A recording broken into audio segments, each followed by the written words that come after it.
Hello and welcome to the Journey to a Dream podcast with me, Beth Espy. Now, normally here is where I sit down with riders who, as the name suggests, have followed their dream, and more often than not, that often leads them to racing the mountain course here on the Isle of Man.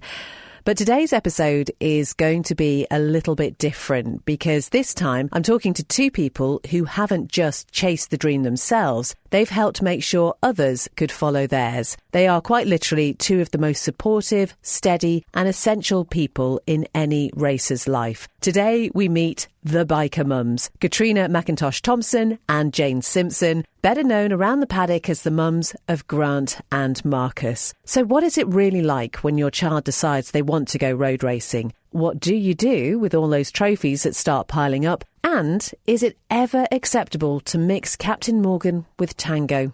It's all in here in this episode. So I'll start by asking Grant's mum, Kat, when she first realised that bike racing wasn't just a phase and that Grant was going to take it really quite seriously. Well, he's always been into bikes. Like Santa bought him a quad when he was 2.5. By the time he was 3, it wouldn't go quick enough. And then he went to the off-road side, which I thought that's where he was going to go. And then we went to enduro. And he sort of like, as far up as he could go at the enduro. And then he decided he wanted to try supermoto up at Derby. So he did supermoto. And then he decided he was going to go circuit racing and road racing. So I was a case of, if you don't like it, then I'm old enough now and I'm going. So that was it.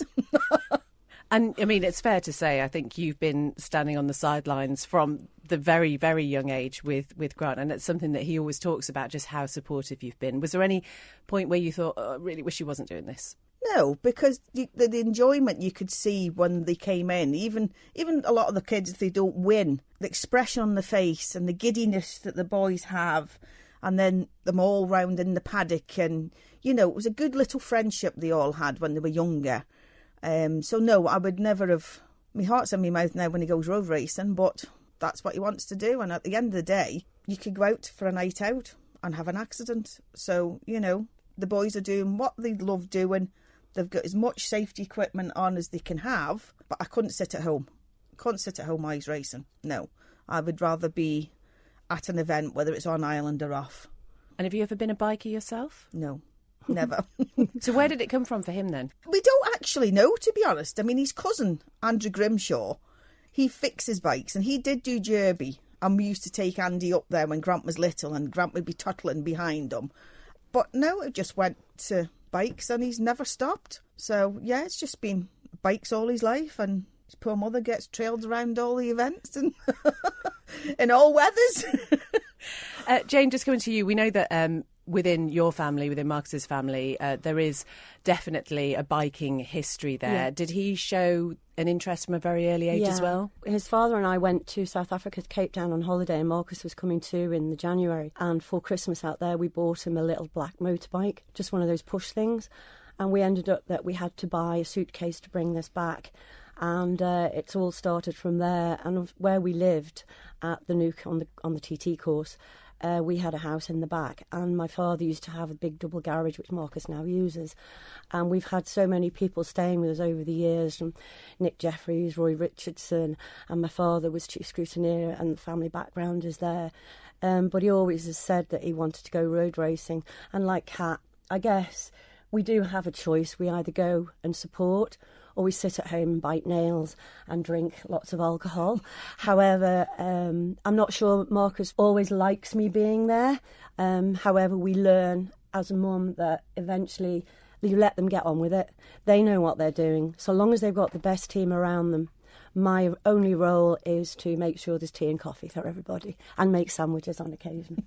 It's a very important role. The most important thing is, I'm not sure he wants me there all the time, but I have learnt over the course of the last, 4 years, I just stand in the background and do that. I don't get involved in polishing visors or screens or anything. I don't know one end of a bike from the other, I'll be honest. And so that answers my question then about whether you've had a particular interest in bikes yourself.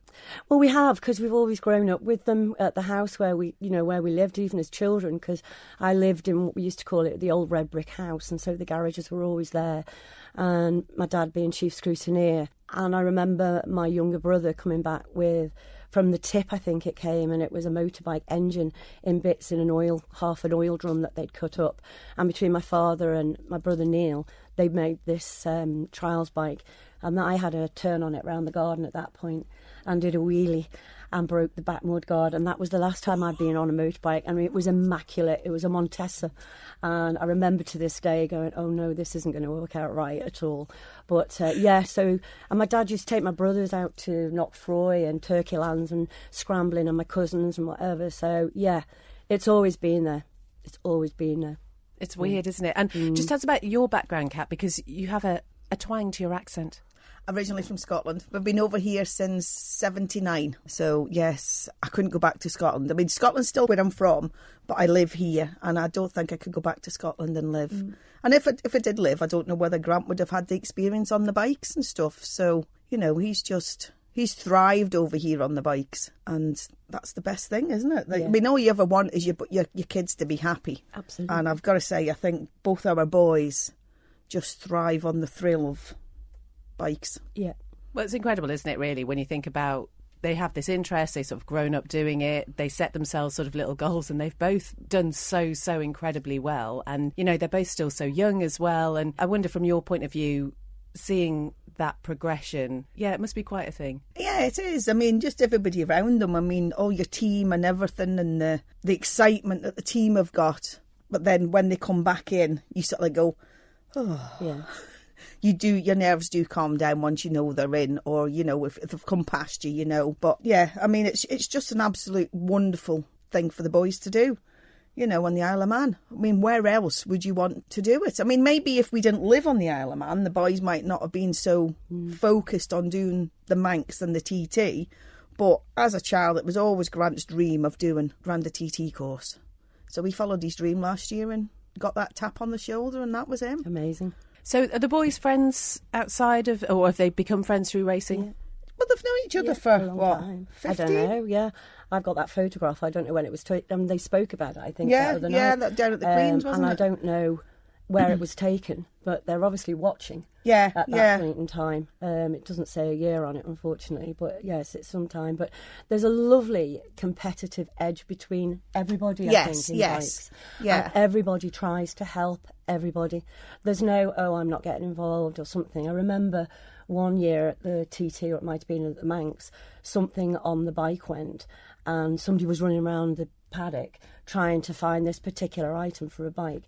And they're sharing. They all share because they obviously want to compete, but it's a healthy competition. And then they compare the times that they've done on certain sectors, and even at, you know, the Irish road racing and stuff like that. Where can you go faster? Oh, I take this line, or I do that line, or whatever. And so it's really healthy. And there's I've never experienced really any animosity, which is lovely to see. And I think it's a good development for everybody to have that. I mean, when the boys are on track, they're on race mode. Yeah, for sure. But then as soon as they've finished and they come off, they're all congratulating each other and everything else. Yeah.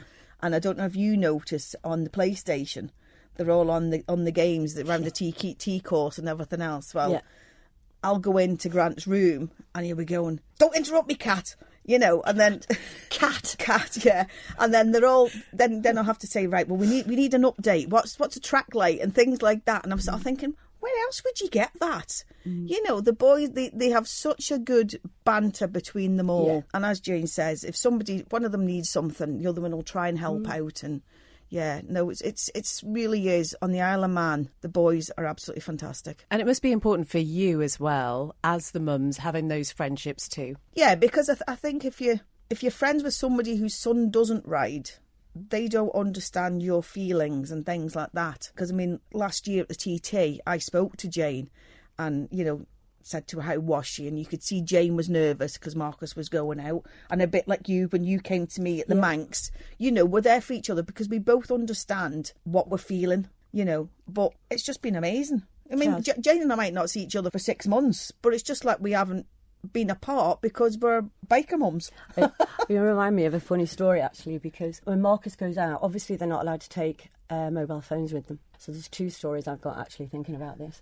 So last year's TT, Marcus did really well. You know, he reached a good speed. I think it was 127, I'm not sure. Something like that, I think. It was really windy, wasn't it? And Lauren put one of these Apple AirTags down the back of his leathers so that we knew where he was at any time. So I'm watching the sectors and I'm thinking, OK, he's gone over Balaf. He should be coming to Ramsey now. I've no idea of the times, but I know roughly on the timing thing. Anyway, next thing, he's out by Maccled. And I thought, what on earth is he doing out at Maccled? He'd decided it was too windy to go up over the mountain. Fair play, he'd made that decision. So he'd come back the roads via Maccled along and came up Summerhill. Somebody followed him up Summerhill. So I was very grateful for the Apple AirTag because I had no idea where he was.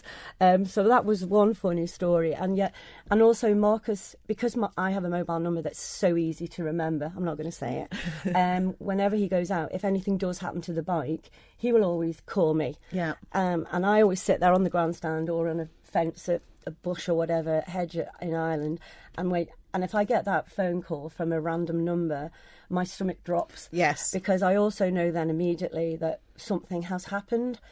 And why are you ringing your mum? Well, I know why he rings me, because he rings me because mine's easy to remember. And he'll say to anybody standing alongside him, it must sound strange actually, do you mind, can I use your phone, call my mum? And I will then automatically call the team and say, right, he's at Glen Helen, go and pick him up. And then we had the horrible incident when he came off in 24 in TT. And I said to him, where are you? And he said, I'm up on the mountain. And I said, OK, I'll send the team up to get you, because 8 times out of 10, whatever he's come off, it's been a pick up and go back out again, no problem. And he turned around and said, no, I don't think that'll be happening this time. I think I'm going to have a helicopter ride, and pass me over to the marshal, who, I don't know how many marshals they are. I still have the message from the marshal. They were just amazing, telling me what to do. I didn't know what to do. I'd never been in that situation before. Anyway, I beat him to the hospital. Again, by friends, because I'd parked my car. I thought I was right. I'd parked it inside Nobles Park.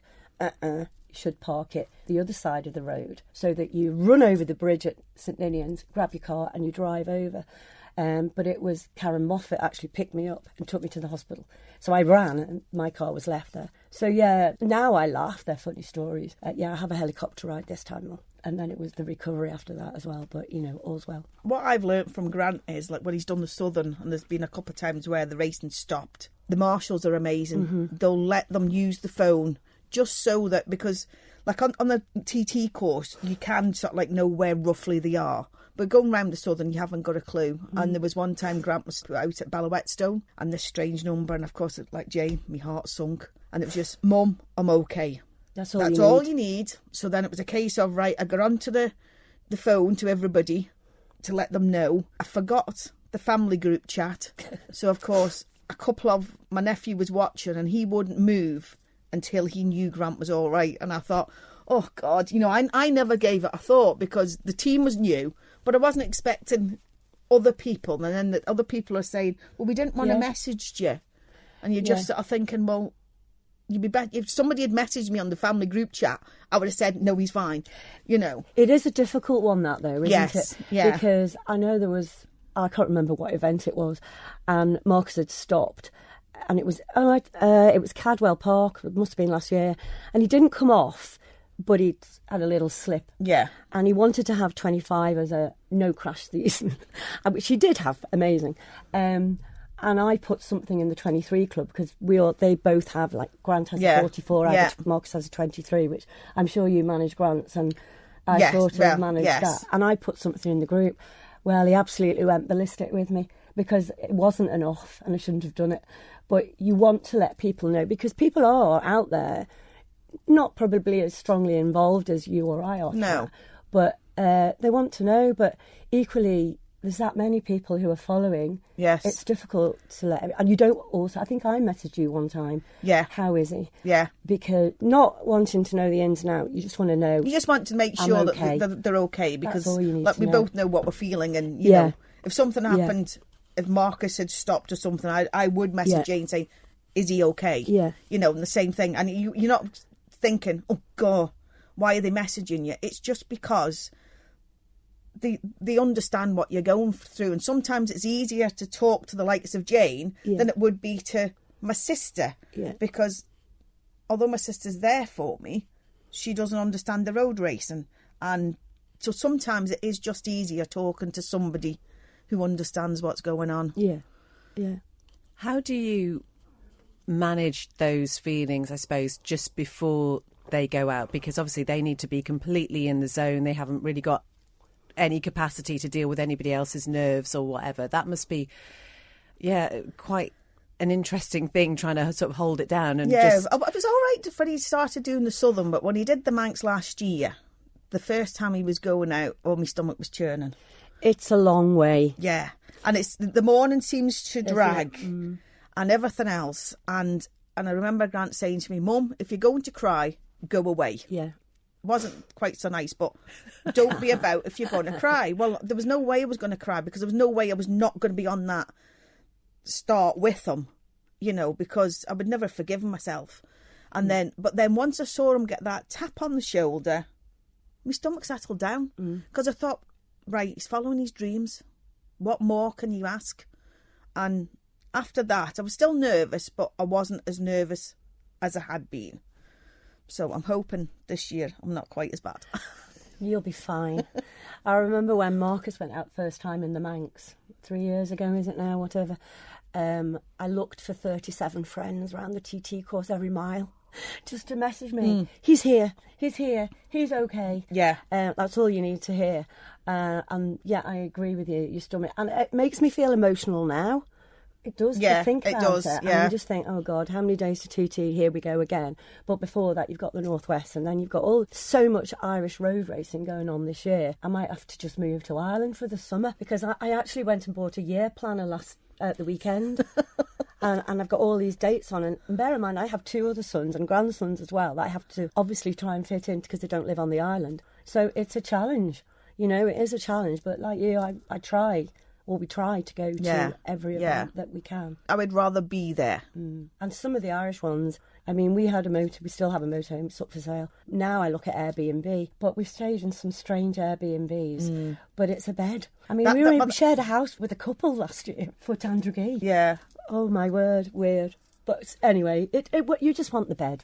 Yeah, that's all you need, isn't it, is a bed. But I mean, I'm lucky this year, it's only in the Northwest, so I'm hoping it might just stay as the Northwest. Yeah, I can't remember how many. And saying about all of the marshals and officials for all of the racing that goes on, I mean, I have met, and I honestly mean this, some amazing people who have been to help me. We talked earlier about the motorhome. Funny story about the clutch going last year, Marcus driving it at the Northwest. Let's just go and do a lap, because we didn't get a lap in the year before. Let's just do a lap first, just me and you. Got a video of it, and the clutch went on this first corner. And he's being very polite, and fortunately he's got lots of contacts, so he phoned different people. They had to tow us into the Northwest, you wouldn't honestly. And then via Jerry Parker, I left the motorhome there, he took it off, got it fixed. When they came back for the Southern 100, I think, whatever's after that Southern 100, Southern. They brought it back for me and left it down the sea terminal, got it fixed. I've met Rosie Geddes. You'll meet Rosie, you'll love Rosie. She's the Irish, well, I hope you don't meet her actually. She's the Irish rider liaison officer, welfare officer. Fabulous. When Marcus had his off at Cookstown 3 years ago, I was in Abu Dhabi seeing my other son, my first grandchild, and I get the phone call, and it's like, oh no. I said, look, I'll come back. She just took over. So now she's Marcus's second mum, and she's just fab. And if you like a little bit of alcohol, she likes a Captain Morgan and tango. And I've said tango. It's Irish. It's the way to go. I've never had it myself. But I just felt like I owed her. But we're good friends now. Yeah. And everybody in Irish, they're so good, so kind, so welcoming, supportive.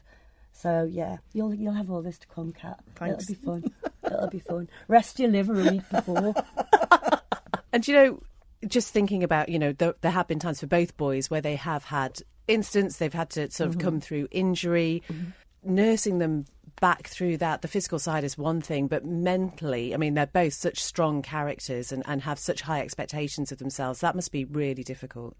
Yeah, I mean, the physical side, because they're so used to being active, that's hard enough. But then, like, sometimes if they've had a bad week, they'll jump on a bike and they'll go out on a bike, and that's their de-stressing. So not being able to get on a bike, yes, it is. You can see them going downhill quite quickly when they can't do the de-stressing on a bike. It is, but as the boys both said down at the Queen's a few weeks ago, they've both gone and spoken to somebody, and there is absolutely no shame in that. And I think it's amazing that the boys are talking about it. I agree. You know, because a lot of people that aren't involved in bikes, and then they'll say, I mean, I don't know about you, Jayne, but I've had, why are you letting your son do that? Well, why are you letting your son go and play football? Your son could go and break a leg playing football. So could the boys riding a bike. But at least they've got a bit more equipment on. But they've just got to talk to the mates. At least playing on the PlayStation, the boys are all talking to each other. You know, and some of the conversations I hear, I'm thinking, oh, God. But it's just camaraderie. And, I mean, I know Grant had said that talking to a stranger was a lot better. But he knows that if he just slightly needed one of his mates, he knows his mates will be there for him. And what better way than to have lads that'll just be... It's got to be a rider, because if it's not a rider, they don't understand. But they've just been amazing, all of them. Yeah, very true. Very true. I mean, saying about the mental health side of stuff that we're talking about, when Marcus did have that crash in 24, and I think he was very lucky. He damaged hands, and he had to have wire put in fingers and goodness knows. So he was extremely lucky at 130 mile an hour coming off. And I was at work and Love Island was on. And I came home from work 1 o'clock, most days not at work, only a few hours a week. Came in, and every day, sort of early July, he's watching Love Island. This is Marcus. He's not even on the TT game. One particular day, and I'll never forget it, Whiff from Michael Wilson from Ireland again phoned him. Irish supportive team, recognising there's issues, mental health issues going on. And he phoned him and he said, notice, Marcus, you've been really quiet on social media since TT, because he'd just gone into his shell. And he said, why don't you come to Armoy, which is late July. And he got up from Love Island, came into the kitchen, because I was just leaving him too. I was saying, let's go up to the garage, let's go and do this, and he just couldn't face it. And that's entirely up to him. But I was trying to motivate him to at least get off the sofa. And he said, he came in the kitchen and he said to me, what do you think? Should I go to Armoy? I said, well, it's your choice, Marcus, but if you don't go to Armoy, get up the garage tomorrow and we'll sell the lot. And go and get yourself a decent job, because if you don't get back on that bike, you will never do it again. And so he went and he took his bike. Whiff helped him with an awning and all the tools and whatever else. I said, do you want me to come? He said, no, I just want to go on my own, him and Joey. And they went on their own. And I was so proud of him. And they went and they all helped out. It rained and we were sat in my garden. I'll never forget. We were sat in the garden on the Saturday, I think, with a bottle of wine, listening to it or watching it on Speed Hive or Beehive, I call it, for a joke. And the Friday night it rained, so we didn't go. Fair play. And on the Saturday he went out. He didn't do amazing times, but he enjoyed it and he got back on it. And then when he came back, that's when he started going. Leanne Harper from Downeen recognised as well. I don't know. I think she approached him, and that's when he went to speak to them. And he's a different boy. Yeah, he's got a boy. I mean, he's always my little boy, isn't he? They all are, as I'm sure Grant is. Yeah. And did amazing, absolutely amazing. So when we did his 23 club thank you night, because we do a launch night and a thank you night for all the team and sponsors and whatever, to say thank you for all that they've done for the year, we did a raffle. We didn't raise much money, but we gave it to the Downeen Fund. And Marcus will go up and do the what do they call it? Le Dans up at Gerby. Oh, yeah. And stuff like that. Because this is me. It's not all about taking. It's about giving back. And your time doesn't cost you anything. No. I know TT Week and all that carry on, and busy race schedule and stuff. But this time of year, give back something. Yeah, and be exactly. Kind, you know? So we try. Yeah. We try. Do you know what I really love about, and particularly just thinking about you two and Grant and Marcus, is that you clearly put so much into it, you have done from the beginning, and they really do recognise that, because both of them, talking to them separately when they've been on this podcast before, talk about you being one of the biggest influences in their lives, and that must be such a lovely thing. You know, you are letting them, in inverted commas, because you wouldn't necessarily have any choice, go out and live their dream. And not everybody gets that, do they, Kat? Not everybody has that. No. Knowing that Grant appreciates it, I mean, you don't do it for they're your kids, so you'll do anything for them. But knowing that they do appreciate it, you just think, oh, well, it was all worth it. You know, I mean, like a couple of years ago, the lads were playing on the PlayStation, and then it was about motocross. Oh, do you think Kat will come back on the committee? So I've now gone back to help Ramsey when I can, and Peveril when I can. Because it used to be that Grant would be doing an enduro and I'm doing a motocross. So I never got to watch him. So nowadays, it's if Grant's on a bike somewhere, I'm not available. But we've got a bit of a clash. We've got Circuit of Man coming up in September, which clashes, I think, with the Celtic match. So I'll be running from both events. So that'll be fun. From the Innovation Centre to Derby Racetrack. Well done. Good on you. Yeah. What about for you, Jade? Again, as Kat says, you don't do it for any sort of recognition, but the fact Marcus does see how much you've given up over the years to support his dream. Again, thinking back, I remember when Marcus got second on the Manx, and you have to have a certain pass to get through into the presentation area. I don't know what it's, paddock area. Yeah, you really do. Yeah. And I was up on the grandstand. Oh, I wasn't up on the grandstand. I was just standing back like everybody else. Anyway, apparently he shouted, "Where's my mum?" So, and you're not allowed through into there unless you've got a proper pass. So somehow or other I got one, and literally, and my friend was up on the grandstand and videoed me running down, and it's one of my favourite photographs is where where I'm just hugging him and going, "Well done," you know, because he nursed the bike home and he got second to Joe Yearsley, and Joe Yearsley's amazing, but Marcus had a problem with his bike. This is knowledgeable. I think it's quick shifter. Oh. Is that right? Yes. I think it was the quick shifter. And coming up by Glen Helen along that straight bit there, so I don't even know the TT course, he just nursed her home. But I didn't care. Again, you could ask me the lap times. I might have them written down that he's told me. But in all honesty, I never care what he's done, so long as they come back. And they've got a smile on their Joe, face. Anybody I know, Marcus obviously, they're back and they're safe. That's all that matters to me. I don't care less about times. Do you ever think over the years about the sacrifices that you have had to make for this? No, in all honesty, no, because I enjoy it. We met so many lovely people along the way, and I will introduce you to Rosie. After. Oh, yeah, it's always after. After the road. And we've met some amazing people. And Marcus and I have made fabulous memories, as I say. And for Christmas, he bought me one of those digital little photograph things. Oh, right, yes. And I put loads of photos on it, and it's just amazing. I don't know. I've always supported my kids doing whatever they want to do. I mean, it's very difficult, challenging, because I've got 3. Yeah. Matthew does Ironman. James does lots of country walks, and they've got grandchildren now. And I'd be there for them, no matter what. I mean, we went to Oman for Matthew doing this Ironman last year or whatever. You just try to be there, don't you? I think it's a bit of totally opposite to my parents, actually. I don't know how yours were, but my mother used to come with Marcus in the pram when I played hockey back in the day, and down to Peel, and she'd walk him onto the prom, and I'd be playing hockey, then I'd pick them up.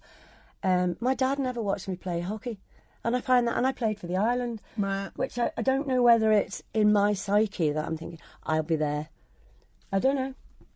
No, my mum and dad were very supportive because I did sailing out on Guernsey with the sailing club and everything else. And my dad was always there for me on a Saturday to help me with the boat when I was younger and everything else. And because there was only me and Grant, if I was working, you know, my mum and dad would have Grant and everything else. And some, you know, if he stayed over at her house, their house and everything else. No, I've got to say, my mum and dad were very supportive. Yeah. But because it's just been me and Grant, it's just been a case of you just do it. You know, there's no thing, oh, I can't be bothered doing that. But seeing the smile on the boys' faces when they've been out on the bike, no words can describe that for a parent. Well, not for me anyway, because just seeing them coming in, even Grant going out practising now for the motocross, And when he comes back in, that smile is just, there's no words that can say it. No, you can't take that away. No. You can't put a price on that. No. And being there to see it, nothing else. And, you know, being recognised, I mean, you are like little paddock celebrities now. Everyone knows, don't they? It's Grant's mum and Marcus's mum. I wouldn't go that far. I mean, we wear the gear. Yeah. You know, you have to wear the gear because, I don't know, I mean, some mothers don't wear it, but I quite like it because it's like a uniform and I haven't got to think what I'm wearing. And it's like, put that on and wash it out and there it is again tomorrow, so it's fine. And also, by wearing the gear, if you happen to sell a hoodie or whatever, you're making a couple of quid for the kids. Yes, that's so it. There's that other flip side of that. We're there, that's what we do. I wouldn't have it any other way. We haven't really touched on the finance side of things, but it's interesting. You both mentioned, obviously, It's challenging. Well, that's it, isn't it? You probably wouldn't want to think about it over the years, how much it has gone into it. But sponsorship, it's a difficult conversation to have, to try and, you know, get people to back the riders. I wouldn't want to think about how much you two have spent on it over the years. I did tally up how much we spent on the off-road side. Yes, well, that was 3 figures. That was just on off-road. But now, I mean, Grant's got a few sponsors, you know, and if anybody else would like to come on board, I'm sure with Marcus, for sure. Every little bit helps. Yeah. I mean, people say, oh, we can't afford it, but it doesn't have to be thousands. No. If somebody said, here's £50, 100%. God, that would cover it like a day's racing. You know, it's amazing, and that's why we do try and sell the gear and things like that. And it's just, it is a hard thing. I mean, the price of tyres, the maintenance of the bikes, the leathers, the helmets, the boots, which you have to have. And you can't scrimp on that. A helmet, really, you're talking £1,000, aren't you? But what's £1,000 to saving his life? There's nothing. You know, nothing is better than having the best stuff, and that's all you can ask for the lads is to get the decent stuff. But yes, we'll just not go down how much we... No, that's not. I mean, a friend of mine that wants to get on board with Marcus and said to me, he asked me first, normally I don't get involved. Marcus does his own, apart from the 23 club. Yeah.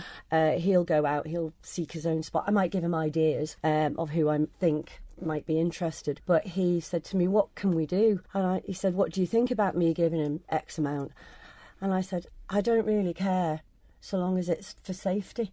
Yeah. And that's what every time says, oh yes, such and such gave me this money, but it has to go for safety. And that's all that matters. The helmet, the leathers, the bike's got to be in mint condition, hasn't it?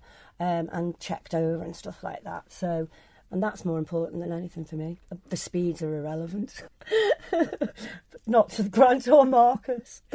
I'm just curious, is your house always full of bike stuff everywhere, or is it fairly contained? I know they've got garages and whatever, but you got bits and pieces in the kitchen. Yesterday I spent the day cleaning the garage because there was 2 bikes in it and I can't move. My mother complains the dining room's been taken over by leathers and helmets, and because they've got to be kept indoors. So yes, it just seems to creep. Come once the race season starts, it all gets moved out into the race vans, you know. But at the moment, through the winter, everything's kept indoors, and so sheds have got all the camping stuff and awnings and tyre warmers and things like that. They've got to be kept dry, so they're all kept in sheds, and it does take over the house at times.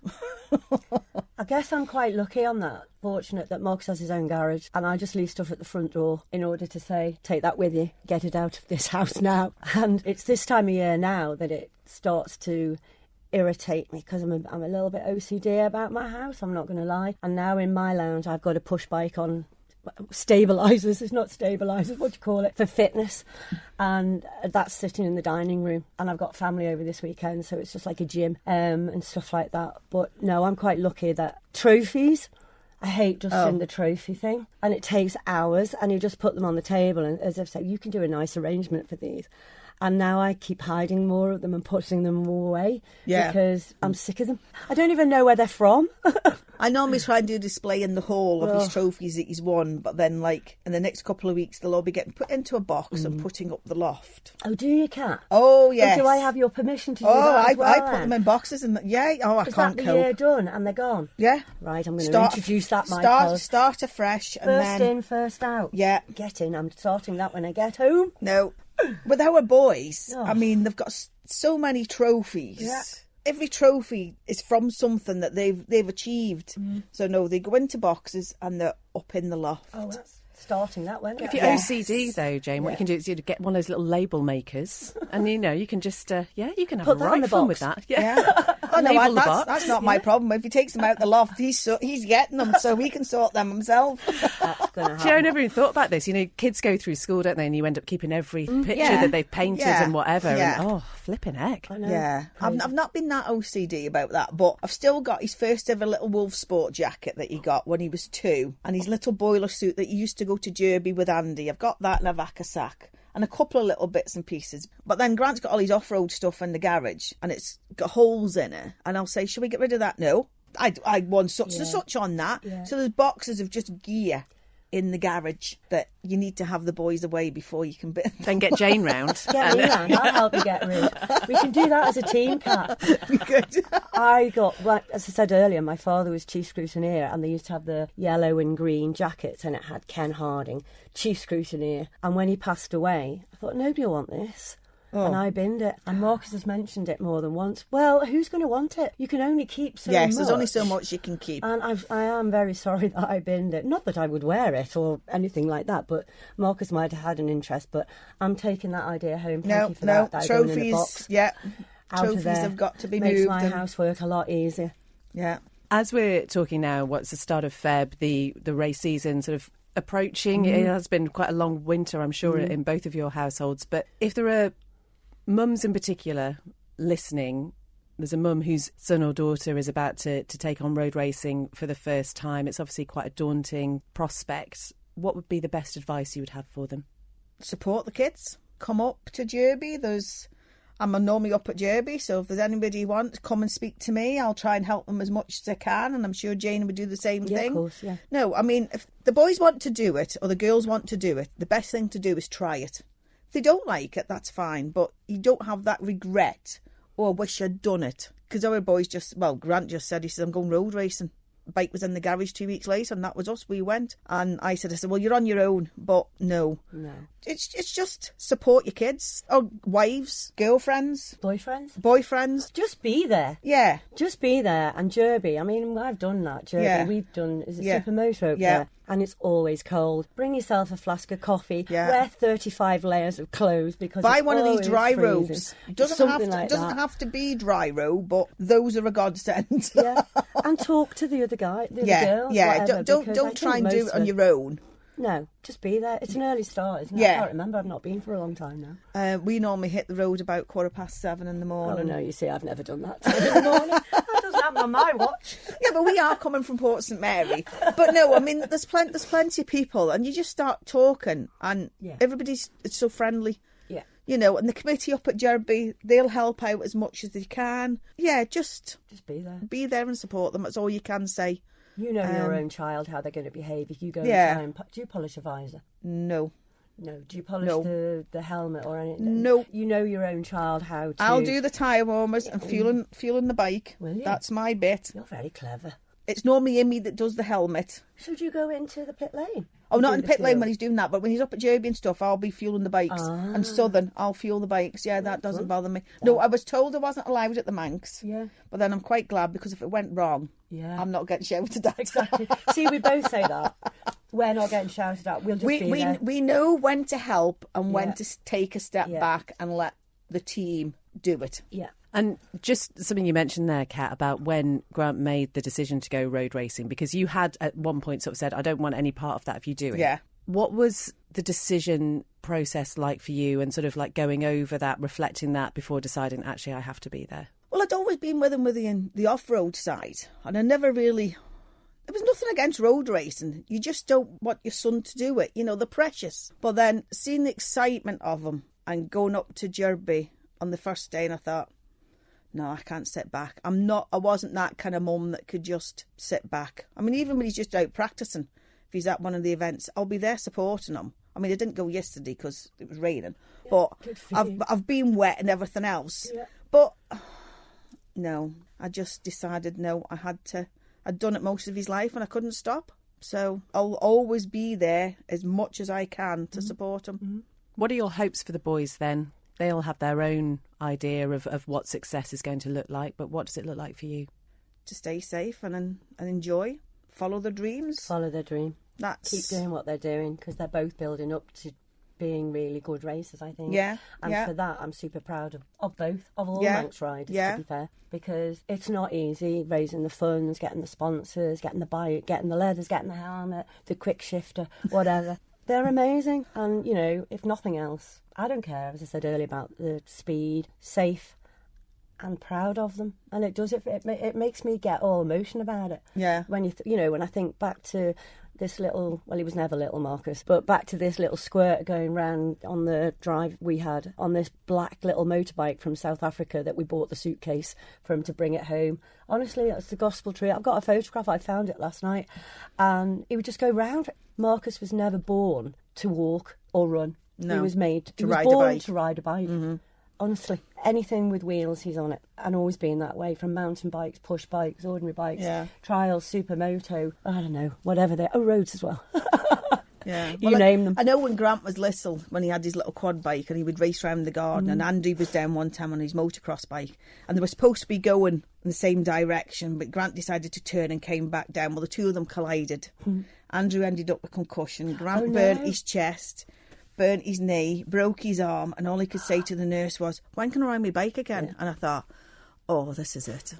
But to be honest, you know, when they have their injuries, I think both boys are sensible that they wait, and they wait the time that they've been told to wait before they jump back on the bike.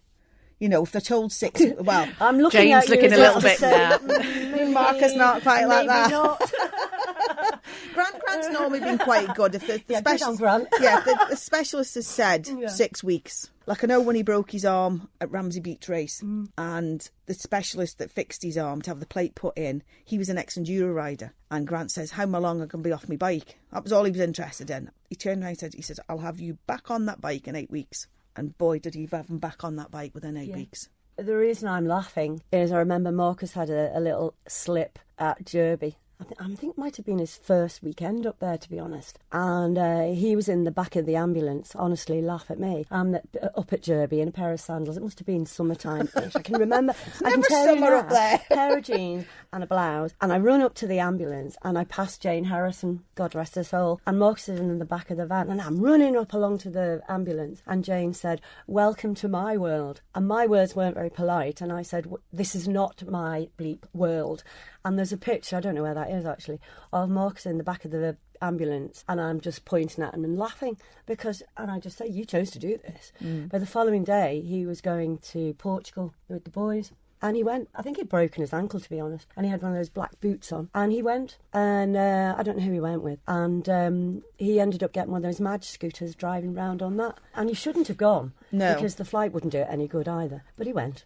If you've got any photographs of the Madge scooter, we'd love to see those. I don't as know well. where it is. Marcus will have that somewhere, I think. I haven't seen it. But yeah, he's on a Madge scooter. So, and then back on it straight away as soon as he could. So. Oh, do you know what? It's been brilliant talking to both of you. We wish you all the very best for 2026. We know where to come for tea and sandwiches. Absolutely. And good luck with the liver preparation for the Northwest, which I think is the key thing we're going to take away from this, Kat. I think so, yeah, I'll try. Pace yourself. I'll let Pace you know yourself, when to start right, okay. Just remind us where people can find the supporters clubs for both boys. So you can find Grant on his racing page, which is Grant Thomson Racing. He's on Instagram. Don't ask me what he's on, but I normally share his posts, and he's Instagram and his racing page is different things. So, but he's Facebook on Grant Thomson Racing is where you can get everything up to date. And Marcus has Spartacus #23. You've written yours down. he's solely responsible for that. I have nothing to do with it, and he posts everything on that. I just have a little Facebook messenger group for the 23 club members, but I'm sure at some point he's gone to Spain. Actually, that's why I said earlier it's peaceful at home. So he's in Spain testing now for the next couple of weeks and then back. So it all starts. It and does. You're right, it all starts now. Yeah. Get home.